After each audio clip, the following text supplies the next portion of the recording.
Hi guys, so it is. Look at my hands. Look. I feel like my hands look like someone who has been hardened by life. This morning, I had to wake up at 4:30 in the morning. This Abuja plan, yeah. I wish I had never suggested it to my dad. Never. So I just suggested like, oh, I've got a couple of people I know in Abuja. I would love to go visit them. My guy held on to this dream, like he held on to it, and then he was like, no, you need to go to Abuja. I was like, no, I'm not really on it anymore. I want to stay in Lagos and have fun. I was like, no, you're going to Abuja. Obviously he can't force me, but then he bought my ticket for me, and I'm going from here to Benin, so it's almost like I should go. So they went the old school route and they booked it through some booking agent. They booked me ARIK, which to be fair wasn't that bad, but we'll get to that later. It turns out my flight is at I shouldn't be here. I shouldn't be in this place. So they booked me a really early flight for like 7 o'clock. 7 o'clock flight. I'm to land in Abuja at 8:15. Slowly by slowly, I start realizing that Abuja doesn't really have much to do. They don't have much to do here. And apparently when there is something to do, like maybe a concert or something, like Abuja crowds, the crowd here is very stush. Like Wizkid came to perform and they sat down and waited for him to finish. Somebody slapped Davido in Abuja. I get in the driver's car that my auntie insisted that I needed to have. I could have just gotten Bolt. It would have been cheaper. It would have been half price. So he drives me to the airport, yeah. And then as soon as he switches off the engine, he just goes, money. Okay, I'll get you your money, like relax. He's like, hurry up. Thinking, I'm not being funny, yeah? This ain't Heathrow, where literally like the second that you park, they're charging you. This is Nigeria. Relax yourself. Nobody's charging you. Where are you in a rush to anyway? It's 5:30 in the morning. Where are you going to? Ain't nobody going anywhere. If anything, the only person that's going somewhere is me. So I get him his money. I don't have the exact change, so he gets me the change back. And then like touts basically start touts. Nobody in Lagos who's like over 50 will accurately explain to you what a tout is, but they're kind of basically just like useless people who are just scammers, just trying to get money through different means. I hope I did that justice. When I asked my auntie what a tout is, she said it's a tout. I said, what's a tout? She said a tout. I said what? She goes, a rogue. So the tout comes to the car, yeah, and he's like, what time is your flight? Where's your flight? No. They always preach in church that whenever a voice comes to you that's really rushing you like this, that is the voice of Satan. Only the voice of God that is calm and peace. That small silent voice. Where's your flight? Money. I was like, it's just Abuja. I kind of looked to the driver as if to say like this. Like, give me the, like, is this guy okay to go off with, basically? And because, like, my auntie vouched for this driver, I said, oh, you have to go with this driver, I need you to go with someone that I know. So then I looked to the driver and then he's just like, yes, go with him. He literally said go with him. Basically, like, bog off. I didn't know that at the time. So I go with this tout. At the time I start thinking, okay, maybe he just works for the airport. But I've always been told at airports, especially in Lagos, but this was the local airport one, not the Mohammed, that one. It was the different one. I've always been told, like, don't really talk to anyone there because they're all just scammers, like touts, like they're just rogues. So I was really just like questioning the whole thing. I was just mad confused.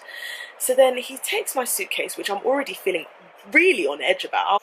And it's good that I know this whole Satan thing. That's how I know that you're working for him, because this energy, energy that you're giving me. So then we get into the airport, like to kind of like where the ARIK queue line is, and then his colleague comes, and his colleague also has the same level of urgency on his face. He's like, where's your passport? I'm just like, okay, here's my passport.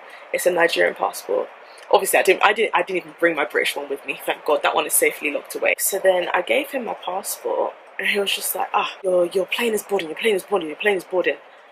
I was just like, from everything I've ever been told about ARIK, they're unprofessional, they're late. If you like, arrive at the very last 30 seconds before that plane takes off the ground. They'll still wait for you. That's what Lulu told me. And I'm so glad that I listened to her.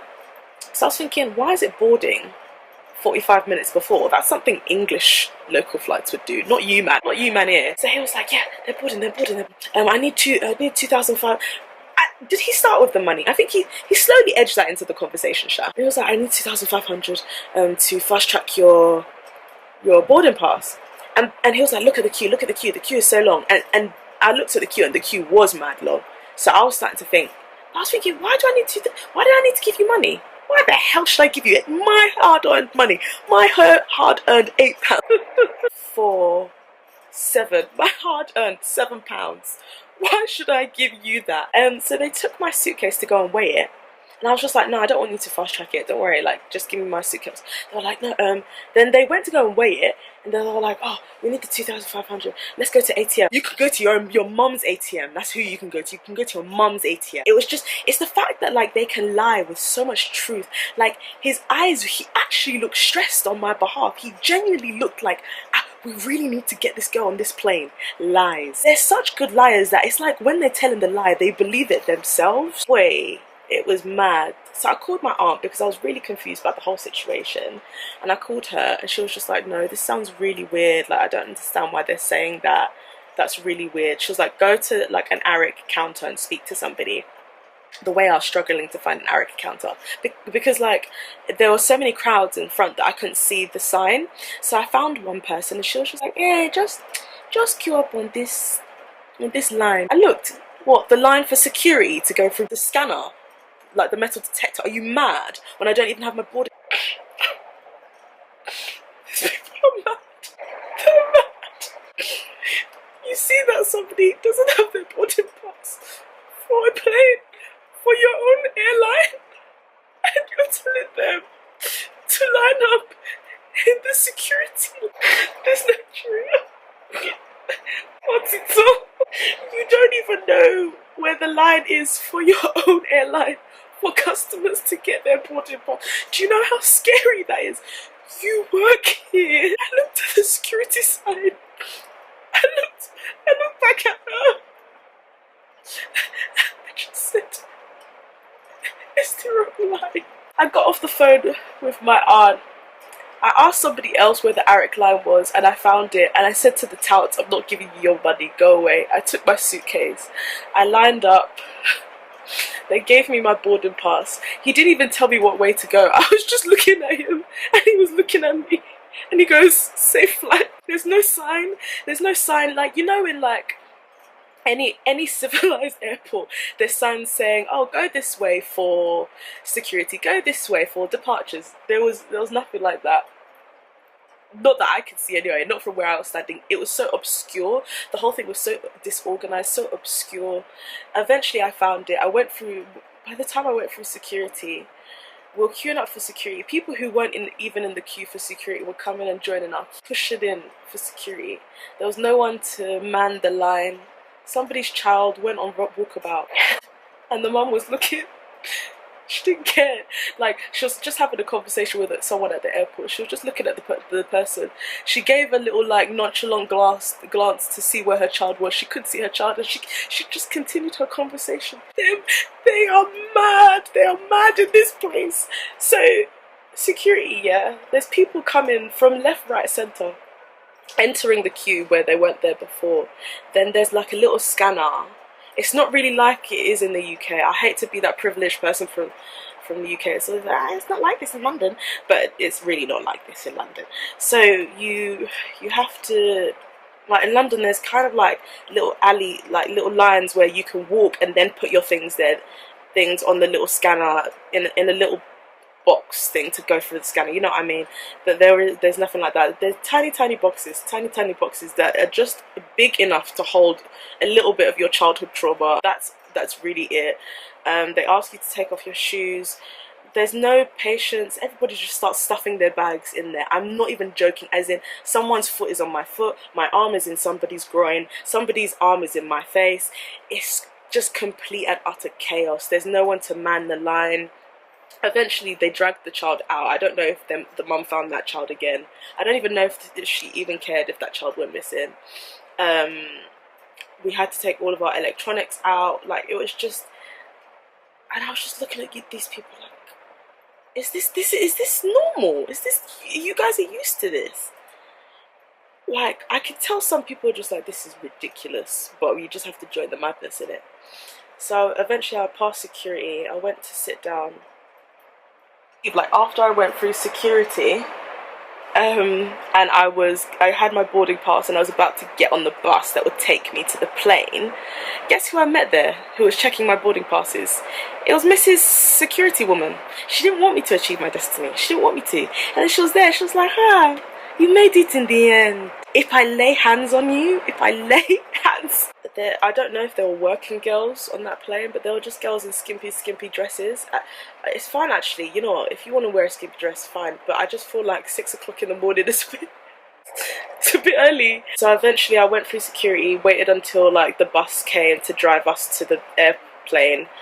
I get on the plane, and it was actually alright. Like ARIK actually left on time, arrived on time. I got my bag. They didn't lose my bags. I know that they're known for being notoriously late, losing people's bags, but I've heard the Airpiece is worse. But then some people say the ARIK is terrible. But I had a decent experience. I got to Abuja, which was really quiet. I'm not interested in staying here that long. So I'm here for 2 days. Out of this place. But I'm meeting up with Brownie and Dee tomorrow, which I'm really excited about. But boy, today, yeah, that was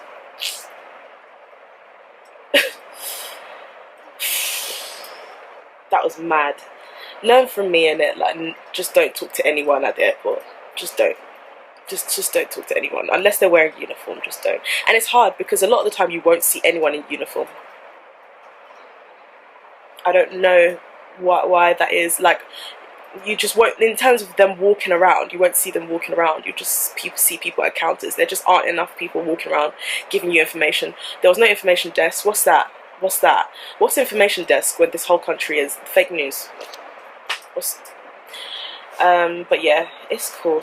At least I landed safely. I mean, I'm not even gonna lie, that pilot was flying that plane, oh my gosh. Oh, it was haphazard.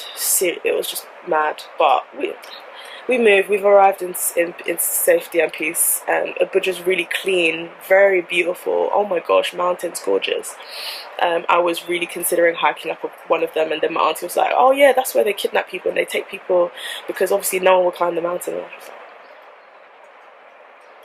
my Oyinbo dreams. I really wanted to live that life of Kate and Sarah. I would just put on my hiking trainers and go up.